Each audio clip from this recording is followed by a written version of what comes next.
Salut, aujourd'hui on va voir comment on gère la mise au point quand on fait de la vidéo.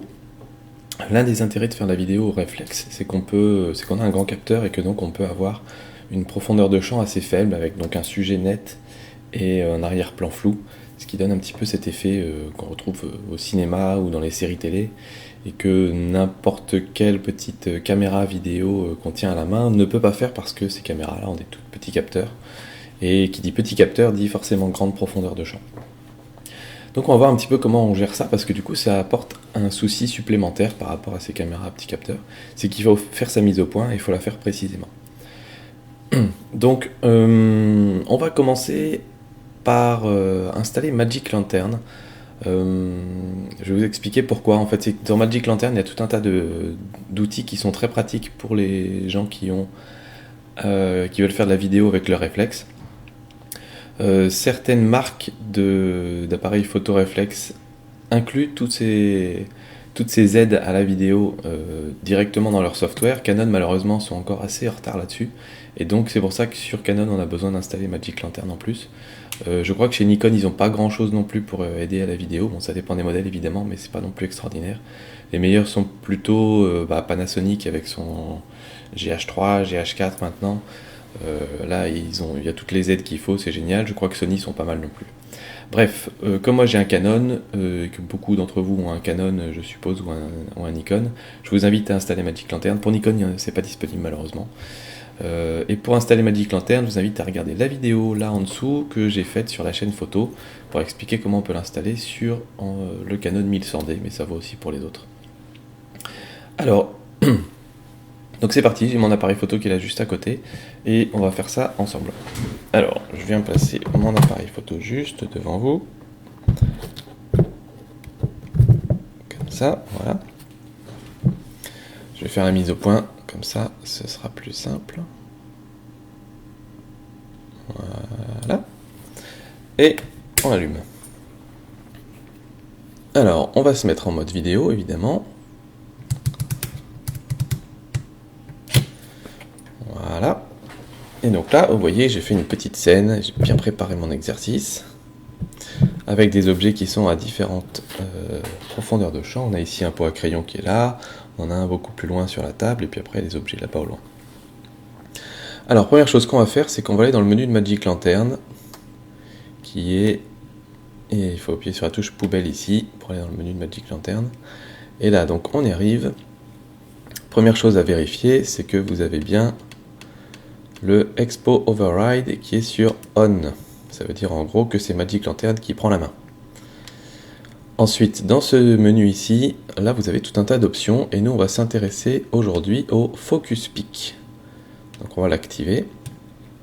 Voilà, et maintenant on va revenir dans notre prise de vue. Alors qu'est-ce que c'est le Focus Peak? Le Focus Peak, en fait, ça va vous mettre des petits pointillés autour des zones qui sont nettes sur votre image, sur votre vidéo. Et donc ça va vous aider, juste en regardant à l'écran, à faire la netteté sur votre vidéo. Parce que évidemment, en photo c'est facile, on peut mettre l'œil dans l'œilleton. Quand on est en vidéo, on est rarement l'œil dans l'œilleton. On doit presque tout le temps se baser sur l'écran LCD. Et c'est de là que viennent beaucoup de problèmes. Et l'autofocus est en général très mauvais sur les réflexes. Quand on est en live view, ça va comment dire, ça va faire l'autofocus vers l'avant, vers l'arrière, ça va faire des allers-retours comme ça. C'est pas gênant quand on fait ça en photo, parce que à la fin, quand on a notre mise au point, on clique et on a notre photo. En vidéo, ça se voit et c'est pas beau. Note tout de même que le 70D semble avoir résolu pas mal de ces problèmes.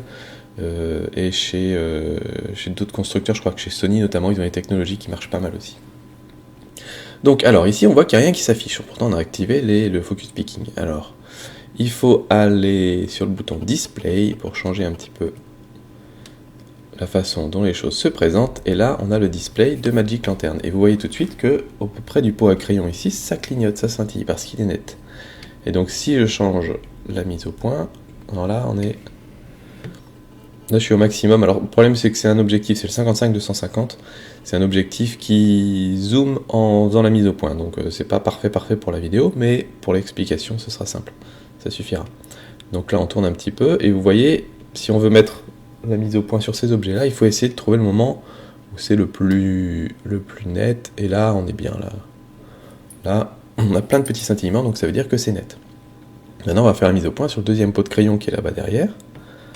Alors, hop, on tourne dans ce sens-là, et là, on voit que maintenant, ça scintille plus devant, sur notre premier pot de crayon, et que ça commence à scintiller sur le pot de crayon derrière là-bas. Alors, je le fais avec le retour de la webcam, et pas directement sur l'écran LCD, alors c'est pas terrible. Est-ce que je peux voir directement sur l'écran LCD? Ouais, là, on n'est pas trop mal, en fait. Mais là, vous allez moins bien m'entendre, donc je vais me remettre comme ça. Donc vous comprenez le principe, ça vous aide à faire la mise au point, et notez aussi que quand on a une faible profondeur de champ, quand il y a des choses très floues dans l'image, la mise au point en vidéo n'est pas cruciale. Si vous n'êtes pas pile dessus, ça va pas être gênant parce que vous aurez de toute façon votre objet qui est le plus net par rapport à tout le reste, et comme en vidéo on va rester rarement 5 minutes sur un objet, ça va pas se remarquer plus que ça si vous faites attention dans les émissions télé, etc. Hop. Pas dans les séries ou les films où là vraiment ils font des choses bien, mais dans les émissions télé ou la télé-réalité ou les documentaires ou les choses comme ça. Très souvent la mise au point est pas parfaite, mais c'est pas gênant du tout pour le téléspectateur. Donc voilà, là on a fait la mise au point sur notre pot de crayon, ensuite on va aller faire notre mise au point là-bas derrière. Là je suis dans le mauvais sens, je crois, je tourne à l'envers. Ah ben reviens toi. Ah oui, c'est parce que j'ai pas... Il n'est pas content parce que j'ai pas filmé. Et là, hop, vous voyez que ça s'est allumé là-bas derrière, nos pots de fleurs. Et là, on voit que ça scintille là-bas. Donc c'est que la mise au point est faite dessus. Et si on tourne encore, on arrive à faire scintiller la petite maison de Playmobil qui est là-bas au bout. Et maintenant, c'est elle qui a la mise au point. Donc voilà, vous voyez un petit peu comment ça fonctionne. C'est pas parfaitement précis, parce que là par exemple ça scintille un petit peu devant les pots de fleurs aussi, mais on peut régler les paramètres. Là j'ai pas réglé les paramètres du tout, j'ai laissé les paramètres de base, mais ça peut se régler dans Magic Lantern pour affiner, faire plus ou moins fort, selon votre goût, selon votre sujet, etc. Donc là on va le refaire dans l'autre sens. Les pots de fleurs, le pot à crayon sur la table, et le pot à crayon devant nous. Voilà. Hop.